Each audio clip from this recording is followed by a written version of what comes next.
strateginya sih kalau kita ambil swing ya, swing trade ya misalnya, teman-teman bisa tunggu misalnya di area-area resisten sebelumnya seperti di sini. Nah, ini bisa jadikan area long yang cukup ideal untuk ambil sampai ke 88.000. Tolong bantu like ya untuk 15 like kalau teman-teman suka dengan update seperti ini. Jadi saya akan berikan update setiap harinya untuk teman-teman bisa dapat untuk pergerakan setiap real time-nya ya untuk marketnya. Karena memang Oke, langsung aja kita akan update untuk pergerakan cryptocurrency ya. Teman-teman, kita akan update lagi untuk Bitcoin dan juga Ethereum.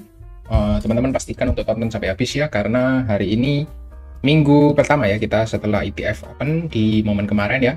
Kita coba cek dulu untuk ETF-nya, teman-teman bisa lihat ya di sini ya. And then disclaimer on ya, buat teman-teman semua informasi yang akan kita sampaikan di video kali ini hanya merupakan edukasi, bukan ajakan beli dan juga jual. So, harus dilakukan analisa ulang lagi secara mandiri.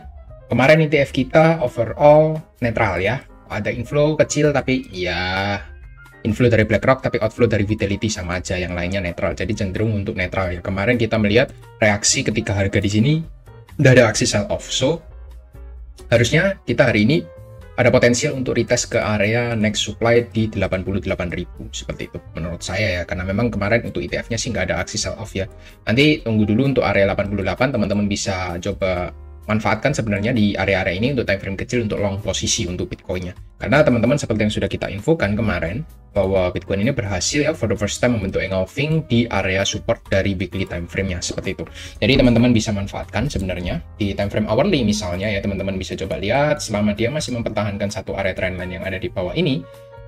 Menurutku sih harusnya bisa kembali push ya naik ke atas gitu sampai 88. Jadi strateginya sih kalau kita ambil swing ya, swing trade ya misalnya, teman-teman bisa tunggu misalnya di area-area resisten sebelumnya seperti di sini. Nah, ini bisa jadikan area long yang cukup ideal untuk ambil sampai ke 88.000 seperti itu.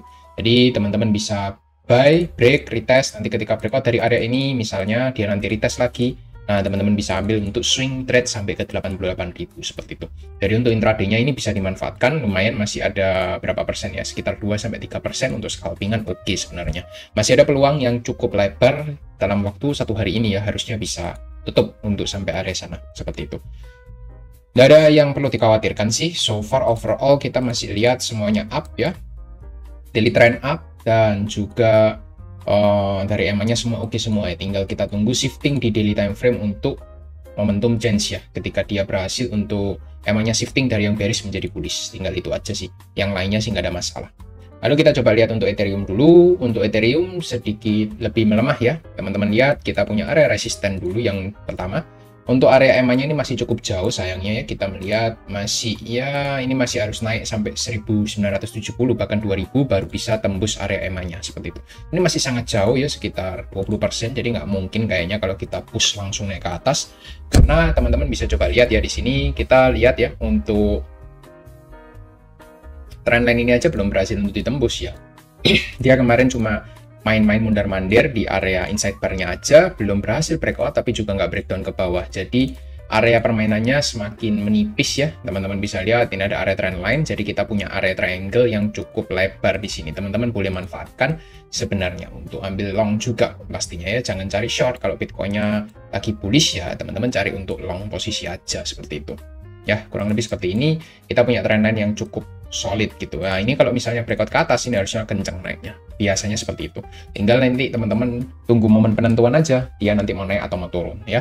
Tapi kalau untuk sekarang, kalau teman-teman memanfaatkan trade, not too interested ya, saya kurang begitu interested di area-area sekarang karena area cukup tanggung ya, berbeda dengan Bitcoin tadi. Kalau Bitcoin teman-teman lihat ini masih ada room of kenaikan ya, masih ada chance untuk dia kenaikan ke atas gitu, trennya masih jelas arahnya. Tapi kalau Ethereum kita masih harus tunggu untuk konfirmasi yang lebih jelas lagi di area support-supportnya seperti itu.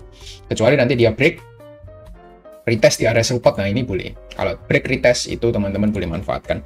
Unless dari itu sih masih belum ya, belum ada hal yang menarik untuk dimanfaatkan. Jadi wait and see dulu untuk Ethereum-nya. Dan kita move ke USDT dominance. USDT-nya masih bermain juga di area support. Hati-hati kalau semisal untuk USD-nya ini kembali menguat dengan impulsif. Takutnya nanti ketika menguat, teman-teman bisa kena seret juga. So far sih kita masih tunggu dia apakah breakdown atau breakout. Masih belum ada kepastian. 3 hari ini masih ranging, jadi kita masih wait and see juga. And then, nah ini Bitcoin dominance-nya ya. Sayangnya dia breakout ya. bau-baunya mau breakout ke atas gitu. Jadi strateginya apa? Ya back to Bitcoin lagi menurut saya untuk strateginya. Dia masuk ke 64% ya untuk Bitcoin dominance-nya. So akan lebih bagus kalau dia reject ke bawah. Itu aja sih saran dari saya, komentar dari saya. Tapi kalau mau breakout ke atas ya monggo, nggak masalah karena trennya masih uptrend gitu ya. Tinggal nanti kalau breakout targetnya di mana? Targetnya pasti ada di area top dari week yang ada sebelumnya. 64,34 ini menjadi area resisten paling akhirnya. Jadi dia ada potensi untuk naik ke situ dulu kalau misalnya dia breakout dari area konsolidasi selama beberapa hari ke belakang. Seperti itu. Dan kita move ke total 3. Total 3 juga masih di resisten ya, masih belum ada perubahan nodes apapun. Teman-teman masih bisa tunggu dulu untuk konfirmasinya.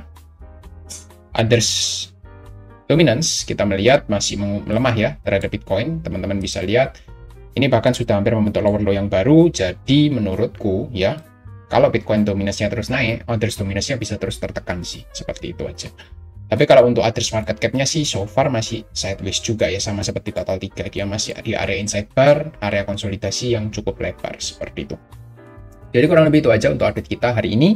Tolong bantu like ya untuk 15 like kalau teman-teman suka dengan update seperti ini. Jadi saya akan berikan update setiap harinya untuk teman-teman bisa dapat untuk pergerakan setiap real time-nya ya untuk marketnya. Karena memang market itu berubah setiap jam. Saya akan coba update secara real time buat teman-teman di setiap hari. Saya usahakan setiap hari untuk update seperti itu. And then disclaimer on ya. Buat teman-teman semua informasi yang akan kita sampaikan di video kali ini hanya merupakan edukasi, bukan ajakan beli dan juga jual. So, harus dilakukan analisa ulang lagi secara mandiri. Seperti itu aja. Thank you semua dan see you next video. Bye-bye.